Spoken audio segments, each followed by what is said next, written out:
I'm back with the next part of our Army of the Dead series, and last time we finally managed to take Fist of the First Men from the Free Folk.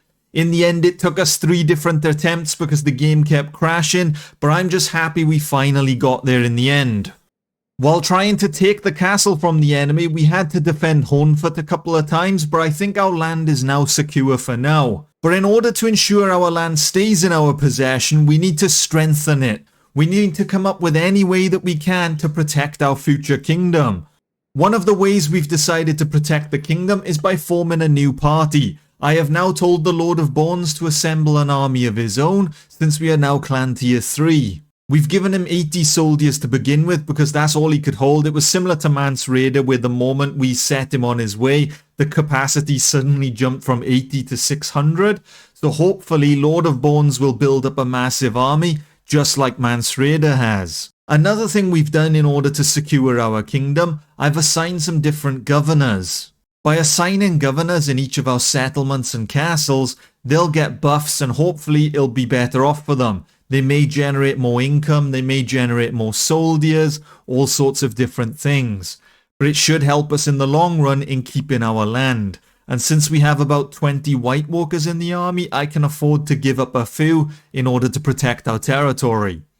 Once we progress to clan tier 4, we may start looking into making our own kingdom, and then we can start forming armies, making different policies. Although I don't know what kind of policies the Undead will have.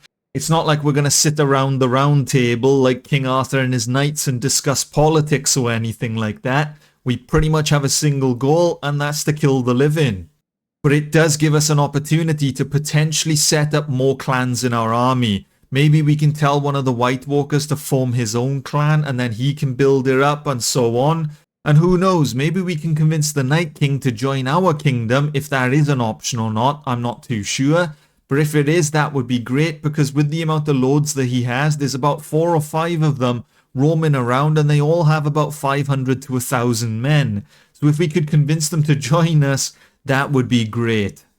But now that the territory is secure for now, we need to plan our next move. We only have about 300 soldiers left in my party, and if we take a quick look, we can go up to 630. So we need to over double our army right now. And then we also need to start looking into gaining more territory. Currently Craster's Keep belongs to the Free Folk and it is under siege. Maybe if we head towards Craster's Keep we can see what's going on. It might be another scenario where we can take advantage. And it is under siege by about 1,000 undead soldiers. And the same thing has happened with Fist of the First Men. The undead siege the castle, they kill majority of the people inside, and then they just abandon the attack. But I mean, that's great for us because it gives us an easy attack. We can take down the defenders and we should have Craster's Keep without suffering too many losses. They even got to the stage where they almost smashed down the walls. I don't know why they keep abandoning the sieges last minute. I don't know if something happens. It's not like they have a food issue or anything like that. I mean, they are undead after all. But we have just received word that Fist of the First Men is under attack. Well, Fist of the First Men is no longer under attack. I actually think one of the other undead armies marched over and assisted us. It's good to know that the undead is fighting with us and they're on our side even though we aren't officially allies. But we shall now lead the assault on the enemy. There are only 70 defenders. This shouldn't be a problem. There shouldn't be any giants or anything like that. So there should be nothing to stop us.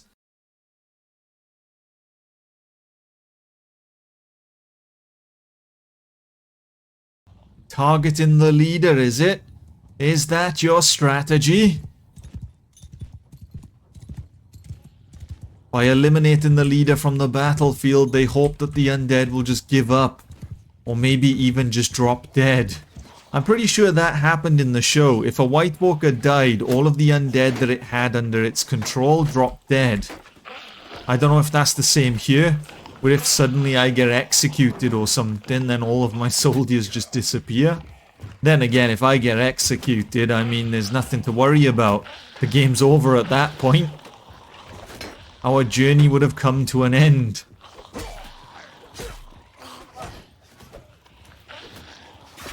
There aren't really any defenders in here right now. So we pretty much have a free attack. There's nothing to stop us. I'm gonna stop the catapult from firing at us. Hang on a minute. Why is every archer in the castle on this side of the wall? There was no one over by the ladders, and now there's about 1,000,000 of you over here just chilling.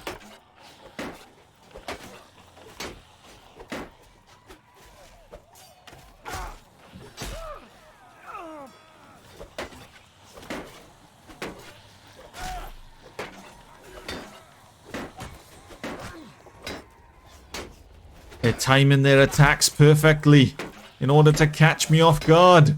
One of you must die. There we go. My friend, please stop blocking all of my attacks. It is over for you. Just give up. But we have now secured the catapult and we have a fire pot. Although it looks like I'm not going to need my fire pot after all. Well then, what am I supposed to do with it now? Well, I have to say we're already off to a much better start than last time. We have taken a castle straight away and we didn't crash. We don't have to fight for it again. It is ours. We are going to have to leave behind a garrison though. They can hold 250 soldiers. That being said, I don't really have 250 soldiers to leave behind. I mean, if we leave behind all of the angry whites, that's only 96. Now we've got to start leaving behind our tier 3s and that's still not enough. Have I really got to leave behind more than that? You know what? I'll leave behind all of the archers. I never liked them anyway and that's still not enough. In order to fill this garrison, I am left with a handful of tier 6s, a couple tier 5s and some tier 5 cavalry. Majority of my army has been wiped out. We do have a lot of Whitewalkers though, which are better than your standard infantry because they level up and get stronger over time.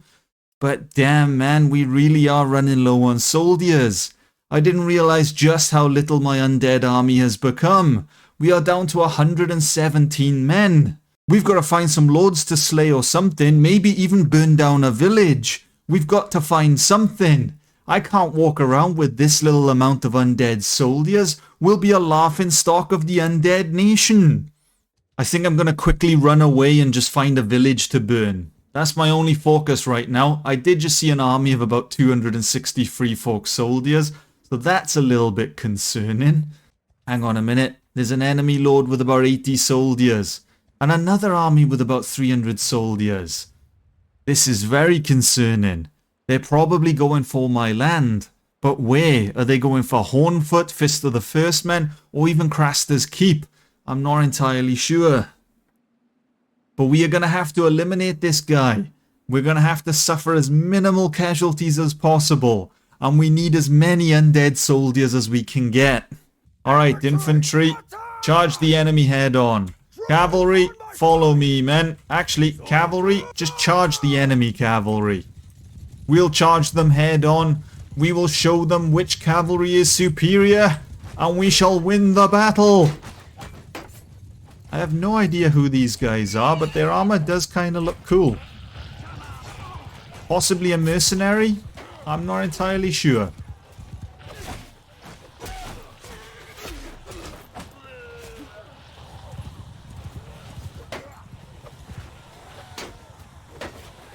I don't think I've landed a single hit. This guy looks to be their leader. So we shall focus on eliminating the leader.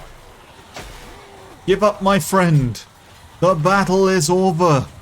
The undead have overwhelmed your forces. They are no more. Surrender now. Join my army. He is refusing to listen to my orders. For that reason, my friend, I shall turn you into one of us. You shall soon join the undead. I should probably head back to the battlefield and assist the men in any way that I can.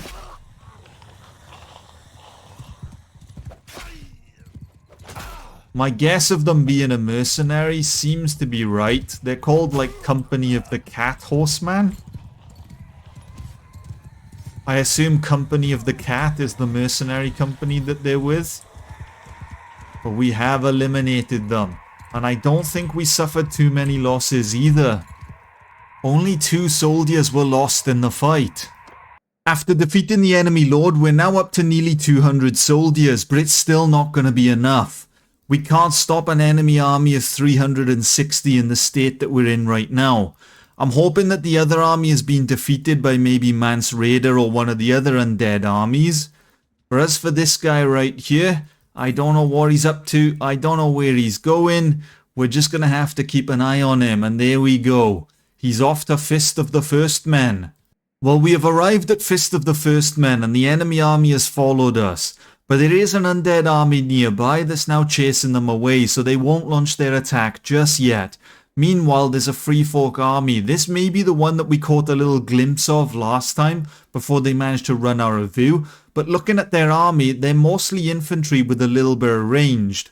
So if we actually catch up to them with my 200 soldiers, we may actually be able to defeat this army. And if we were able to defeat an army of nearly 200, that would bump our numbers up massively, assuming we don't suffer too many casualties. And then we might be able to loop around and catch the other army. And defeating them should surely bring us up to about 600 soldiers. Currently, since we're next to Fist of the First Men, Frostfang Camp is only up the road. So if we can get the soldiers quickly, we could easily march up here and take our next settlement. But it all depends on how this battle plays out. If we suffer too many losses, our army won't be strong enough to take down the next army. And if we can't take down the next army, we're not going to be able to take down Frostfang. So we have to eliminate them, and as many undead soldiers as possible must survive. We are going to use our surroundings to our advantage. The infantry is going to march through the forest. We could have marched out in the open field, but it makes us an easy target for the enemy. So we're going to use the trees as cover. We're going to close the gap on the enemy, and once we attack, I will flank around with the cavalry. The enemy have started firing at the infantry. It is time to launch the cavalry charge. We shall eliminate the enemy cavalry. There's just one guy. Okay, we shall eliminate the enemy infantry. Charge, men. Cut through them. Kill all that stand in our way. The enemy archers are trying to retreat back to safety while the infantry march forwards. But we are just going to cut them all down. There shall be no survivors. That being said, the kill feed is looking a little bit red, which means our infantry is starting to fall. We can't suffer many casualties, men. Fight! Fight, damn it! Hopefully they're all wounded and not dead. If they're dead, well, it is over for us.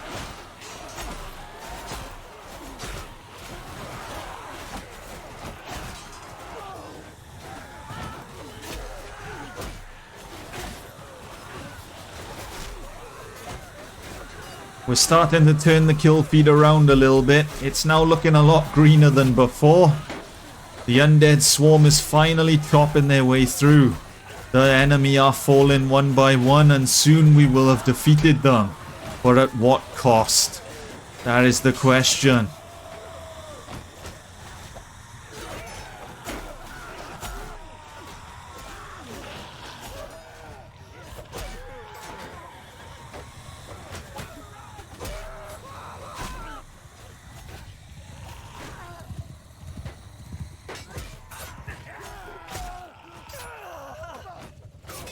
Well, this isn't great. I was in the middle of cleaning up the enemy, the ones that were trying to run for their lives. I turned around and I don't see a single bit of infantry on the battlefield.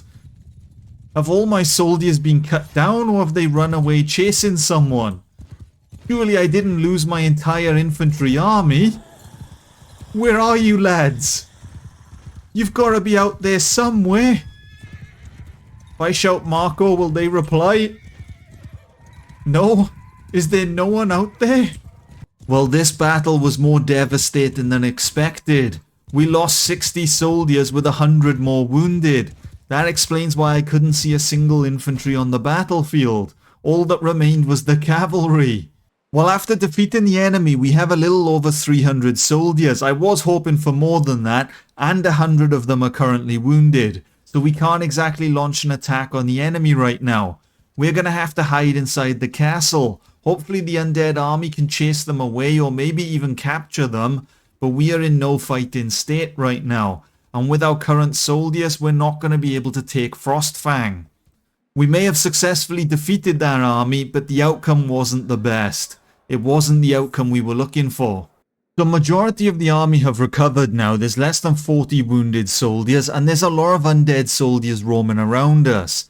I mean, we can see two parties here with over 500 each. One with about 500 chased away the enemy army. We have Lord of Bones with 165 nearby. Mance Raiders to the south. Hang on a minute. Mance Raiders storming the wall or something? What's going on, my friend?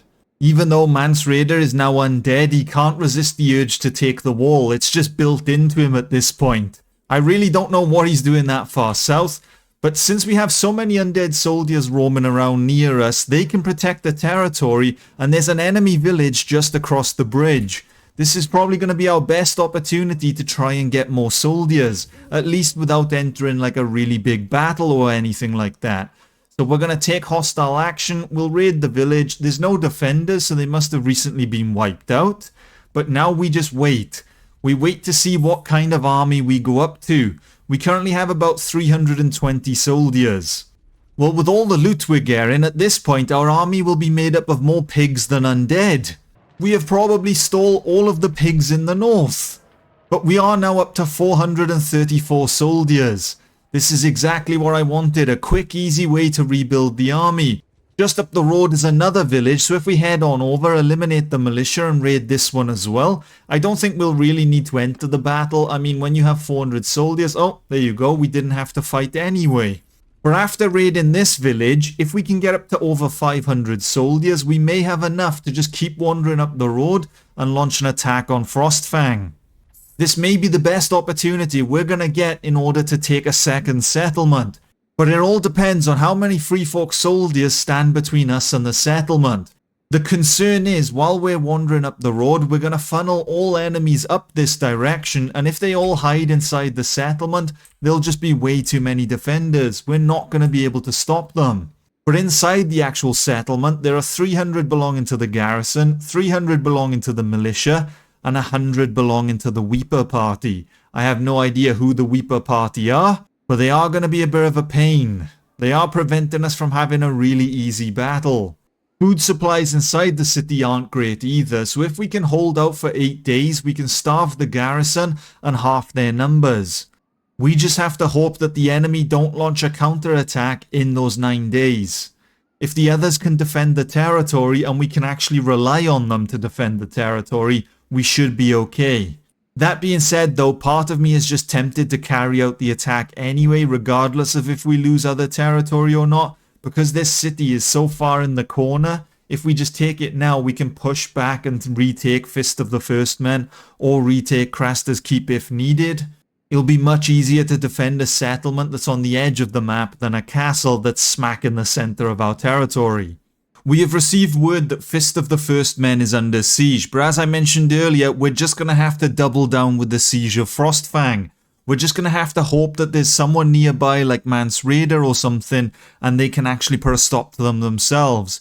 We can't afford to abandon this siege now and run all the way back. We'll lose all of our progress, it just won't be worth it, so we're doubling down. Nothing will make me back down now. Unless a Free Folk army suddenly appeared of like 1,000 soldiers, then I may consider backing down. I can't guarantee I will back down, but we'll consider it. Although that being said, the symbol has disappeared, so does that mean they've taken the city or have they backed down? We didn't get a notification to say we lost the settlement, so I can only assume someone actually did come to Fist of the First Men's aid. The garrison is starving, the defences have been destroyed, and it is now time to launch our attack. We have turned the battle in our favour. There are only 400 defenders. It is time to take Frostfang from the enemy. There is an unknown element to this battle though. I didn't take a look at what's inside the Weeper's party. If it turns out it's made out of an army of giants or something, then this could be truly devastating for us. And Snowbay, my friend, leveling up your engineering? Someone is manning the trebuchet as well. If only someone could perfectly land a rock straight through the gap and crush the hundreds of enemies on the other side. Oh man. Alright men, we better get chopping. We're gonna be here a while, I fear.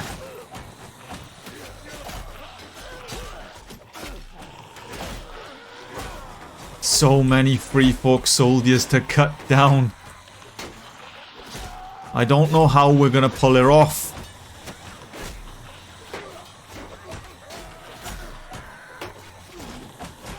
Any enemy soldier that gets distracted by one of my undead soldiers will get an ice sword to the skull. We're just gonna have to take advantage of the undead. I'm afraid I'm gonna have to use you as bait men. Not that they're gonna complain, I mean they don't really speak a word. The undead are truly the perfect unit. They do my bidding without question. Anything I demand, they follow through.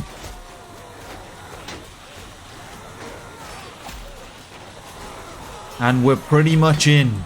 I'm hoping I've made a big enough opening that all of the men can slide in and we can eliminate the defenders. As for the other gap in the wall, I have no idea how it's going. Whether the men are actually making their way through or whether they're struggling, we'll just have to find out. But I think it's safe to say that this side of the castle has fallen. We are victorious, men. We are victorious. Now we shall storm the other half of the castle. It would help if I was running the right way. By default, I started following the undead soldiers, and that's never a good idea. Because although they listen to my orders, when they use their free will and start wandering around, very rarely do they go in the right direction. I suppose it's the pros and cons of having an undead army that's completely mindless.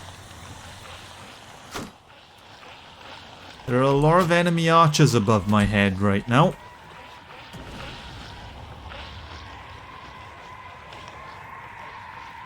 Please don't run all the way around to the front of the castle. We just came from there, lads. I can't be dealing with this. Hang on a minute. What's going on? They formed some kind of free folk ball. What's the strategy here, lads? Is this a hidden tactic I've never seen before?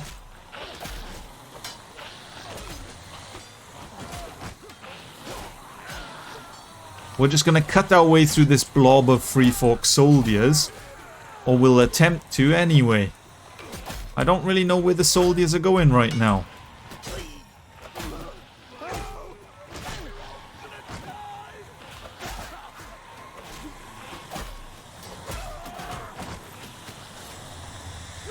Maybe if I order everyone to charge.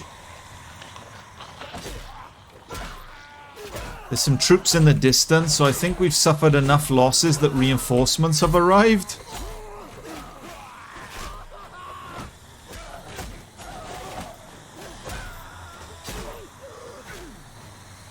And we've done it. This side of the castle is secure. I don't know what's going on over there. Hopefully the men can clean up shortly and get her over and done with. We've held up our end of the bargain. Now it's their turn. And the battle is over. Frostfang's camp now belongs to the undead. But not only that, after defeating the enemy defenders, our army is now up to over 700 soldiers. That is going to drop a little bit because we're going to have to leave behind some kind of garrison inside Frostfang. But our army now is great again. Compared to the beginning when we had about 100 soldiers and that was it, we're in a pretty comfortable position. Right now, all that remains is Hardhome and Frozen Shore. Currently, Mance Raider has over 600 soldiers, Lord of Bones has nearly 400, so I'm hoping they can defend the territory while we take the remaining land. The plan for next time is we will head south and we'll start with Frozen Shore. Since it's a castle, it should be the weaker of the two, and we should be able to take it easily. Then we're going to have to march all the way to the other side in order to take Hardhome. And if both of those attacks go smoothly and we don't have any interruptions and we can actually do it fairly quickly, we'll then march on the wall. Fingers crossed, if all goes to plan, next video we could take all three, and then after that it will be Castle Black and making our way south. I think sieging Castle Black and taking out the Night's Watch will be our first mini goal of the series. If we manage to pull that off, we'll then have to decide what to do next. Whether we continue, and then if we do continue, I guess we'll march even further south, and most likely Winterfell will be our next target of the series. But for now, we'll stick to one target at a time. So our first goal is to conquer all the territory north of the wall, and then conquer the entire wall itself. But that is all we're going to have time for now. So as always, if you enjoyed, leave a like, subscribe, and until next time, see ya.